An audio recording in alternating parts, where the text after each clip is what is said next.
කොහොමද? Learn English Tharsh YouTube channel එකට ඔයාලව අදත් සාදරයෙන් පිළිගන්නවා. අලුත් ක්‍රමයට හරි විදිහට spoken English ඉගෙන ගැනීමේ පාඩම් මාලාවේ 14 වන පාඩම අද දින මම කතා කරන්න බලාපොරොත්තු වෙනවා. ඉතින් අද නම් මුලින්ම වීඩියෝ එකට එකතු වෙන්නේ මම ආරාධනා කරනවා අලුත් ක්‍රමයට හරි විදිහට spoken English ඉගෙන ගැනීමේ පාඩම් මාලාවේ lesson 1 ඉඳන් බලන්න කියලා මම ආරාධනා කරනවා. මොකද මම මේක කරන්නේ මොකක්ද කියන මේකේ අරමුණ මම පැහැදිලි කරනවා lesson 1 වලදී හොඳටම. ඉතින් මම සරලව කිව්වොත් මෙතනදී කරන්නේ මම English movies, TV series, dramas, cartoons වලින් ලබා ගන්න, ඒ dialogues වලින් ලබා ගන්න, ඒ conversations වලින් ලබා ගන්න phrases එහෙම නැත්නම් වාක්‍ය ඛණ්ඩ සහ sentences කියන වාක්‍යයන් මම තෝරගෙන ඔයාලට සිංහල තේරුමත් එක්ක කියලා දෙනවා. ඉතින් ඔයාලට තියෙන්නේ ලස්සනට පොතක් මේන්ටේන් කරගෙන යන්න. ඒ වාක්‍යයන් සිංහල තේරුම සමග ලියා ගන්න. නැවත ඒවා කියවන්න. හොඳට ඔයාලගේ ඔළුවට ගන්න. කටපාඩම් කරාට කමන්නේ. හොඳට ඒව මතක තියාගන්න. ඉතින් ඉංග්‍රීසි කතා කිරීමේදී අවශ්‍ය වන මේ වචන හැදීම තමයි මම ඔයාලට මෙතෙන්දි සිදු කරන්නේ. ඉතින් ඒක හොඳින් කරගෙන යන්න. ඉතින් අදත් සුපුරුදු පරිදි එහෙනම් අපි පටන් ගමු. අලුත් ක්‍රමයට හරි විදිහට spoken English ඉගෙන ගැනීමේ පාඩම් මාලාවේ 14 වන පාඩම මේ විදිහට. හරි. මේ වාක්‍යයන් ටික අපි බලමු. We have nothing in common and we don't even speak the same language. ඒ කියන්නේ we have nothing in common. අපේ කිසිම පොදු දෙයක් නැහැ. අපේ කිසිම සමාන දෙයක් නැහැ. අඩුම තරමේ we don't even speak the same language. අඩුම තරමේ අපි එකම භාෂාවවත් කතා කරන්නේ නැහැ. We have nothing in common. සමාන දෙයක්, පොදු දෙයක් අපි අතර නැහැ. And we don't even speak the same language. අඩුම තරමේ අපි එකම භාෂාවවත් කතා කරන්නේ නැහැ. Listen, there is something you should know. අහන්න. ඔයා දැනගත යුතු දෙයක් තියෙනවා. Listen, there is something you should know. අහන්න. ඔයා දැනගත යුතු දෙයක් තියෙනවා. ඔයා දැනගත යුතු දෙයක් තියෙනවා. There is something you should know. Mike, we have been doing this for an hour. Mike, අපි මේක දැන් පැයක් තිස්සේ ඉඳන් කරනවා. We have been doing this for an hour. අපි මේක පැයක් තිස්සේ ඉඳන් කරනවා. හිතමු ගේම් එකක් කියලා. Mike, we have been doing this for an hour. අපි පැයක් තිස්සේ මේක කරනවා. Mike, we have been doing this for an hour. The last candle is about to burn out. The last candle is about to burn out. අන්තිම ඉටිපන්දම පිච්චෙන්න ආසන්නයි. The last candle is about to burn out. අන්තිම ඉටිපන්දම පිච්චෙන්න ආසන්නයි. හරි. නැවත බලමු. We have nothing in common. අපි අතර කිසිම පොදු දෙයක් නැහැ. And we don't even speak the same language. අඩුම තරමේ අපි එකම භාෂාවක් කතා කරන්නේ නැහැ. Listen, there is something you should know. අහන්න. ඔයා දැනගත යුතු දෙයක් තියෙනවා. There is something you should know. Mike, we have been doing this for an hour. Mike, අපි මේක පැයක් තිස්සේ ඉඳන් කරනවා. Mike, we have been doing this for an hour. The last candle is about to burn out. අන්තිම ඉටිපන්දම පිච්චෙන්න ආසන්නයි. The last candle is about to burn out. හරි. මේවා සිංහල තේරුමත් එක්ක ලියාගන්න. හරි. ඊළඟ වාක්‍ය බලමු. This probably isn't the best time to bring it up, but you have to throw a party for her. හරි. This probably isn't the best time to bring it up. ඒ කියන්නේ මේක කියන මේ බොහෝ විට මේක කියන හොඳම වෙලාව නෙවෙයි. මේක කතා කරන්න ඕන හොඳම වෙලාව නෙවෙයි. නමුත් but you have to throw a party for her. නමුත් ඔයා ඇය වෙනුවෙන් පාටියක් දෙන්න ඕන. පාටියක් දිය යුතු වෙනවා. This probably isn't the best time to bring it up. ඒ කියන්නේ හරියට මේක මේ වෙලාවේ කතා කරන්න හොඳ දෙයක් නෙවෙයි. මේක ඇත්තෙන්ම මේ වෙලාවේ කතා කළ යුතු දෙයක් නෙවෙයි. නමුත් ඔයා ඇය වෙනුවෙන් පාටියක් දිය යුතු වෙනවා. This probably isn't the best time to bring it up. කියන්නේ මේක මේ වෙලාවේ බොහෝ විට මේ වෙලාවේ කතා කළ යුතු දෙයක් නෙවෙයි. මේක මේ වෙලාවේ කියන්න ඕන දෙයක් නෙවෙයි. මේක මේ වෙලාවේදී ගේන්න ඕන දෙයක් නෙවෙයි. මේ conversation ඇතුළේදී කතා කරන්න ඕන දෙයක් නෙවෙයි මේක. අන්න එහෙම කියද්දී අපි කියන්නේ this probably isn't the best time to bring it up. ඊට පස්සේ but you have to throw a party for her. නමුත් ඔයා ඇය වෙනුවෙන් පාටියක් දී යුතු වෙනවා. This probably isn't the best time to bring it up, but you have to throw a party for her. This has been fun. මේක විනෝදජනක වුණා. This has been fun. Thanks for letting me use your phone and saving my life. ස්තුතියි ඔයාට letting me use your phone. ඔයාගේ phone එක මට පාවිච්චි කරන්න දුන්නට and saving my life. මගේ ජීවිතේ බේරාගත්තට ස්තුතියි. Thanks for letting me use your phone. ඔයාගේ ෆෝන් එක මට පාවිච්චි කරන්න යූස් කරන්න ඉඩ දුන්නට බොහොම ස්තුතියි and saving my life. මගේ ජීවිතය බේර දුන්නට ස්තුතියි. Does it get better than this? Does it get better than this? ඒ කියන්නේ ඒක මීට වඩා හොඳයිද? ඒක මීට වඩා හොඳයිද? කොහොමද කියන්නේ? Does it get better than this? ඒක මීට වඩා හොඳයිද? හරි. නැවත අපි බලමු. This probably isn't the best time to bring it up, but you have to throw a party for her.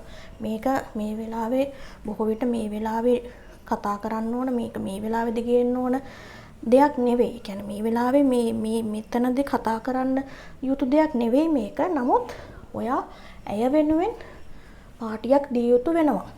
This has been fun. ඒක විනෝදජනක වුණා. Thanks for letting me use your phone and saving my life. ස්තුතියි ඔයාගේ phone එක මට use කරන්න දුන්නට සහ මගේ ජීවිතේ බේරගත්තට. Does it get better than this? ඒක මීට වඩා හොඳයිද? Does it get better than this? ඒක මීට වඩා හොඳයිද? හරි. මේ ටිකත් ලියා ගන්න සිංහල තේරුම එක්ක. ඊළඟ ටික බලමු. I met somebody who would be perfect for you. I met somebody who would be perfect for you. මට හම්බ වුණා කෙනෙක් ඔයාට හොඳට මැච් වෙන කෙනෙක් මට හම්බ වුණා. I met somebody who would be perfect for you. ඔබට හරියටම perfect වෙන කෙනෙක්, මැච් වෙන කෙනෙක් මට හම්බ වුණා. I mean, is that ridiculous? I mean, is that ridiculous? ඒ කියන්නේ මොකද්ද? මං කියන්නේ ඒක විහිළුවක්ද? I mean, is that ridiculous? මං කියන්නේ ඒක විහිළුවක්ද? I mean, is that ridiculous? Can you believe she actually thought that? ඔයාලට විශ්වාස කරන්න පුළුවන්ද ඇය ඇත්තටම එහෙම හිතුව කියලා? Can you believe she actually thought that? ඔයාලට විශ්වාස කරන්න පුළුවන්ද ඇය ඇත්තටම එහෙම හිතුව කියලා? Can you believe she actually thought that? Did any of the rest of you guys think that when you first met me? ඔයාලට මාව මුලින්ම හමු වෙනකොට ඔයාලා අනිත් කට්ටිය හිතුවද ඒ විදිහට? Did any of the rest of you guys කවුරු හරි කෙනෙක් හිතුවද ඔයාලට මාව මුලින්ම මුණ ගැහෙනකොට ඒ විදිහට? කොහොමද කියන්නේ? Did any of the rest of you guys think that when you first met me? ඔයාලා අනිත් කට්ටිය හිතුවද ඒ විදිහට when you first met me? ඔයාලට මාව මුලින් මුණ ගැහෙද්දි ඒ විදිහට හිතුවද? Did any of the rest of you guys think that when you first met me? හරි. I met somebody who would be perfect for you. මට හම්බුණා කෙනෙක් ඔයාට හොඳටම perfect වෙනවා. හොඳටම match වෙන කෙනෙක් මට හම්බ වුණා. I mean, is that ridiculous? මං කියන්නේ ඒක විහිළුවක්ද? I mean, is that ridiculous? Can you believe she actually thought that? මට විශ්වාස කරන්න පුළුවන්ද ඇය ඇත්තටම එහෙම හිතුවා කියලා? Did any of the rest of you guys think that when you first met me? ඔයාලා අනිත් කට්ටිය හිතුවද ඒ විදිහට ඔයාලට මාව කලින් මුණ ගැහෙද්දි? ඔයාලට කලින් මාව මුණ ගැහෙද්දි ඔයාලා හිතුවද ඒ විදිහට? මං ගැන එහෙම හිතුවද? Did any of the rest of you guys think that when you first met me? හරි. මේ ටික ලියා ගන්න සිංහල තේරුම එක්ක. හරි. මේ ටික බලමු. Did you tell her I wasn't? ඔයා යාට කිව්වේ නැද්ද මං එහෙම නෙවෙයි කියලා? Did you tell her? ඔයා යාට කිව්වද මම එහෙම නෙවෙයි කියලා? Did you tell her I wasn't? ඔයා යාට කිව්වද මං එහෙම නෙවෙයි කියලා? Did you tell her I wasn't? ඊළඟ එක, it's just cause I kind of wanted to go out with her too. ඒ කියන්නේ හේතුව මටත් ඕන වෙලා තිබුණා අයත් එක්ක එළියට යන්න. It's just cause I kind of wanted to go out with her too. The doctor says it's a matter of hours. Doctor කියනවා ඒක පැය ගාණක් යනවා කියලා. The doctor says it's a matter of hours. පැය ගාණක් යනවා කියලා ඩොක්ටර් කියනවා. කියන්නේ අනිවාර්යයෙන්ම නිශ්චිතව වෙනවා යම් කිසි දෙයක් matter of hours. හැබැයි හරියටම time එක කියන්න බෑ. එතකොට අපි කියනවා it's a matter of hours. The doctor says it's a matter of hours. Doctor කියනවා පැය ගාණක් යනවා කියලා. I'm glad you are here. මට සතුටුයි ඔයා ඉන්න එක ගැන. I'm glad you are here. What's with your hair? මොකක්ද ආරි කොණ්ඩෙට වෙලා තියෙන්නේ? What's with your hair? මොකක්ද ආරි කොණ්ඩෙට වෙලා තියෙන්නේ? හරි. ආයි බලමු. Did you tell her I wasn't? ඔයාට කිව්වද මම එහෙම නෙවෙයි කියලා? Did you tell her I wasn't? ඊළඟට it just cause I kind of wanted to go out with her too. හේතුව මටත් ඕන වෙලා තිබුණා ඈත් එක්ක එළියට යන්න. The doctor says it's a matter of hours. Doctor කියනවා පැය ගාණක් යනවා කියලා. I'm glad you are here. මට සතුටුයි ඔයා ඉන්න එක ගැන. මෙහි ඉන්න එක ගැන මට සතුටුයි. What's with your hair? මොකක්ද අර කොණ්ඩෙට වෙලා තියෙන්නේ? What's with your hair? හරි. මේකත් ලියා ගන්න සිංහල තේරුම එක්ක. හරි. ඊළඟ මේ අවසාන අද දවසේ අවසාන වාක්‍ය ටික බලමු. We are going to be here for a while. අපි ටික වෙලාවක් මෙහි ඉන්න හදන්නේ. මෙහි ඉන්න යන්නේ. We are going to be here for a while.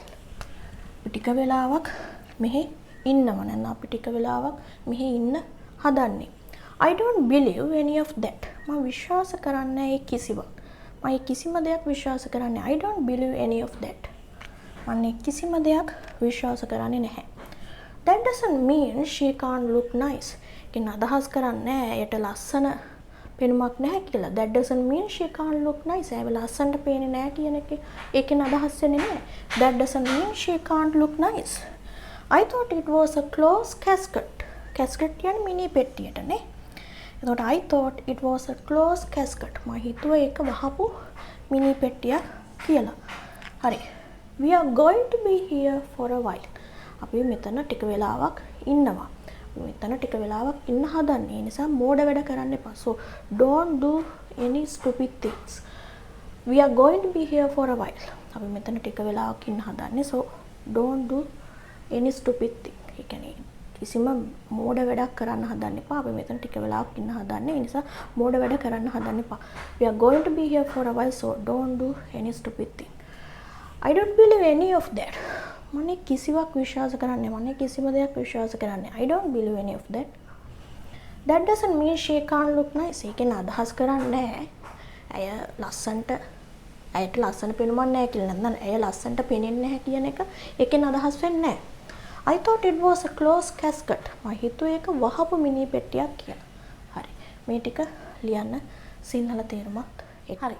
අලුත් ක්‍රමයට හරි විදිහට ස්පෝකන් ඉංග්‍රීසි ඉගෙන ගැනීමේ පාඩම් මාලාවේ 14 වන පාඩම මම මේ විදිහට අවසන් කරනවා. ඉතින් මොනවා හරි ගැටලුවක් තියෙනවා නම් වීඩියෝ ගැන යම්කිසි අදහසක් තියෙනවා නම් කමෙන්ට් එකක් විදිහට ඉදිරිපත් කරන්න කියලා මම ආදරෙන් ඉල්ලා සිටිනවා. ඒ වගේම මගේ channel එක subscribe කරලා නැත්නම් subscribe කරන්න, දන්න අයට share කරන්න. මොනවා හරි ගැටලුවක් තියෙනවා නම් කමෙන්ට් එකක් විදිහට ඔයාලට ඉදිරිපත් කරන්න පුළුවන්. එහෙම නැත්නම් මගේ learn english with harsh Facebook page එක තියෙනවා. ඒ page එකට ගිහිල්ලා message එකක් දාන්න පුළුවන්. ඉතින් නැවතත් අලුත් වීඩියෝ එකකින් හම්බ වෙනතුරු ඔයාලට සුබ දවසක් ප්‍රාර්ථනා කරනවා.